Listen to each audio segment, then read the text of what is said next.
Əziz dostlar, xahiş edirəm izləmədə qalın. Değişimə baxın. Qardaş, xoş gəlmişsən. Çox sağ ol qardaş.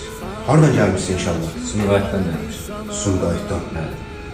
Buradan bütün Sumqayıtı salamlayıram inşallah. Çox sağ ol qardaş. Harda izləyirdin mən qardaş? TikTok səhifəsində. TikTok səhifəsində.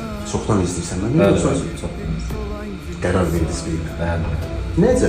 Çoxdan izləyirsiniz, gec gəldiniz yanına. Ümumiyyətlə stilindən xoşum gəlir. Allah səni var eləsin. Sağ ol. Hadi xətrini də əziz. Gedir elden zamanlı, yavaş yavaş ömür gedir bade.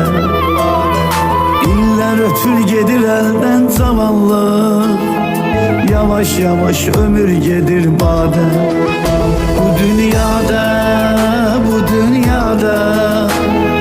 yavaş yavaş ömür gedir bade. Bu dünyada